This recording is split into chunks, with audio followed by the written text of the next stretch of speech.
rencana kegiatan dan anggarannya ada di RKS. Jadi itu RKS itu penjabaran dari RKD, yang mana RKD itu mengambil dari RKCD. Nah, bagi sekolah sangat penting karena itulah sebagai acuan. Nah, acuan seperti tadi saya bilang di muka bahwa negara aja ada program, ada Repelita, ada Prolegnas kalau misalnya Pak Jokowi ini. Kalau sekarang ya ada RKJM yang mana dalam penyusunannya 4 tahun sekali itu terima kasih Pak Jid. Terus ya selanjutnya untuk RKT dan RKAS itu kan juga setiap tahun. Itu bisa dijelaskan Pak, penyusunan RKT dan RKS yang benar dan yang seharusnya dilaksanakan itu seperti apa Pak prosesnya penyusunannya? Kalau dalam era sekarang di 2 tahun terakhir itu penyusunan RKT dan RKS itu mengacu pada rapor mutu, yang mana kalau dulu itu ada IDS, kalau sekarang tidak, tapi mengacu pada rapor mutu yang diambil dari ANBK dan survei lingkungan, dan nanti hasil dari siswa melaksanakan ANBK itu keluar dalam rapor mutu. Nah, rapor mutu inilah yang dijadikan acuan untuk menentukan RKS. Nah, ini yang mana dalam penyusunan RKS itu kita yang pertama jelas kita membentuk tim. Nah, setelah kita membentuk tim, langkah yang kedua menganalisis, rencana strategis sekolah. Dan setelah itu baru mengidentifikasi. Yang mengidentifikasikan tentu mengenali tantangan nyata yang ada di sekolah ini. Baru nanti langkah yang selanjutnya menentukan program strategis. Dan setelah itu baru menentukan strategi pelaksanaan dan pencapaian. Ya, terakhir Pak, nanti lagi ke poin harapan Bapak Heruwanan itu selaku kepala sekolah, seandainya RKT dan RKS itu sudah terbentuk dengan sempurna, sudah dibentuk oleh tim penyusun dan sudah jadi, itu harapan Bapak seperti apa RKT yang sudah terbentuk itu untuk pelaksanaan sekolah? Ya, harapan saya saya laksanakan sesuai dengan analisis yang sudah dirumuskan oleh tim. Tetapi ada beberapa kendala, terutama satu dalam hal penyusunan. Dalam penyusunan itu apalagi sekarang berbasis markas di SMK, di SMK itu markas, dan ada yang di provinsi itu ada yang namanya Gampang. Nah, itu yang namanya rencana itu kan seharusnya tidak harus sama, tetapi karena berbasis data di Arkas itu harus sesuai. Nah, padahal kami juga kesulitan satu dalam hal penentuan indeks harga. Apalagi contohnya ya seperti di Jenengan di TKJ, makanya menentukan harga salah satu namanya tukit. Nah, harganya itu kan mungkin 5 juta, tapi mungkin pas realisasi mungkin menjadi lebih karena kita menentukan di Arkas itu di 1 tahun anggaran antara Juli sampai Desember. Padahal untuk harga di pasaran itu kan fluktuan, tapi kadang naik berapa persen. Nah, itu sebenarnya itu yang pertama. Terus yang kedua, kadang kita di jajaran manajemen itu kan juga kesulitan dalam ini penyusunan karena di Arkas itu biasanya waktunya mepet. Waktunya mepet dan kita terbebani sekitar 1,3 miliar itu kan kalau dibahas 1 minggu kan tidak selesai. Nah, pada itu di deadline harus selesai. Kalau tidak selesai ya uang bisa tidak cair. Nah, ini harapan saya ya kita laksanakan sesuai dengan yang ada di rapor mutu kita jabarkan melalui program kerja itu. Harapan saya ini kita mengacu ke situ. Karena itu ya garis besarnya kita ya ke Arkas. Kalau kita tanpa Arkas, tanpa rencana kerja tahunan, tanpa KJM ya kita tidak jalan.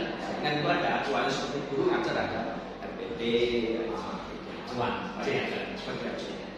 Terima kasih Pak Jero, Pak Naheru sebagai sekolah. Nanti kita akan minta penjelasan lagi untuk yang akhir kepala sekolah atau Pak Teo dan untuk melengkapi data yang perlu saya. Mungkin itu dulu Pak Irman. Terima kasih. Monggo Pinara. Selamat pagi Pak Yanto. Iya, selamat pagi. Mohon maaf mengganggu waktunya Pak Haji Sugiarto Bisa. selaku Kepala Tata Usaha di SMK Bina Taruna. Iya. Lalu kami tanyakan Pak, minta data dari Bapak selaku Iya. Kepala itu terkait dengan RKT, rencana kerja tahunan dan rencana kerja anggaran sekolah. Iya. Nah, ini Pak Yanto sebagai Kepala Tata Usaha, untuk RKS itu kan penjabaran dari RKT. Seberapa penting Pak peran anggaran dana yang ada di anggaran RKS itu demi keberlangsungan program kerja yang sudah ditentukan oleh sekolah yang berupa RKT dan RKS itu. Kita bisa dijelaskan Pak Yanto? Ya, terima kasih. Saya jawab, semoga nanti berkenan di Bapak. Siap. RKS ya, itu adalah merupakan hal yang sangat penting sekali terlaksana program kerja di sekolah, karena ya dana merupakan penggerak dan modal dasar tercapainya program kerja di sekolah. Maka jika nanti RKS itu tidak terlakukan dengan baik, maka program kerja di sekolah itu tidak akan bisa berjalan dengan baik. Pak, sementara itu jawaban dari saya, kurang lebih mohon maaf. Berarti dana yang uang itu memegang sangat penting Pak ya? Ya, sangat penting sekali karena akan berlangsungnya berjalannya di sekolah. Nah, ya. Terima kasih Pak ya. Ya. Assalamualaikum warahmatullahi wabarakatuh.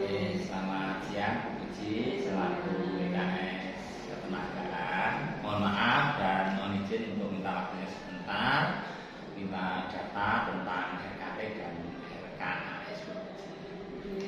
Ya, untuk RKT dan RKAS itu kan disusun selama 1 tahun. Mohon bisa dijelaskan Bu Puji, isi yang paling penting tentang RKT dan RKS itu isinya seperti apa saja yang menurut Bu Puji sebagai RKS Ketenagaan, dan fungsi RKT dan RKS itu bagi santri sekolah yang biasa dilakukan di sekolah sini atau minta penjelasannya. Ini Pak Burhan, untuk RKT itu kan rencana kerja tahunan suatu sekolah. Sedangkan RKAS itu rencana kerja anggaran ya, anggaran sekolah kan. Jadi memang semua kegiatan yang akan dilakukan oleh sekolah itu harus direncanakan dengan baik. Dan rencananya itu menurut hasil himbauan dari dinas.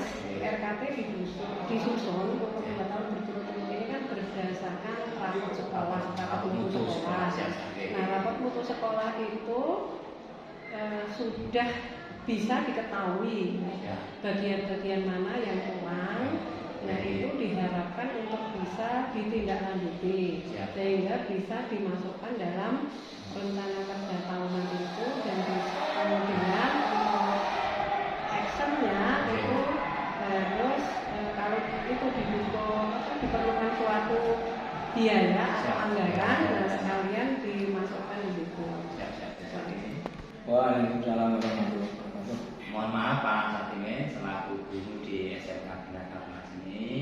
Mohon maaf minta waktunya sebentar membantu persidangan Pak Satime. Minta datanya tentang RKT dan RKS. RKAS. Gini Pak Satime. RKT dan RKAS itu kan disusun selama 1 tahun ke depan itu untuk perkembangan sekolah. Seberapa penting Pak peran guru dalam menyusun RKT dan RKAS ini? Bisa dijelaskan Pak tadi? Ya, untuk penyusunan RKT dan RKAS itu sangat penting, apalagi untuk seorang guru, karena guru sebagai ujung tombak di sekolah dalam arti pengelolaan anak-anak tentang mungkin dari peralatan, dari prabot, sarana dan prasarana itu semuanya akan tersusun dari RKAS itu. Sehingga kalau RKAS itu memenuhi syarat dalam arti ketersediaannya itu lengkap, saya kira sedikit banyak akan lebih mendukung proses terjadinya proses belajar yang baik yang sesuai berdasarkan RKT dan RKAS.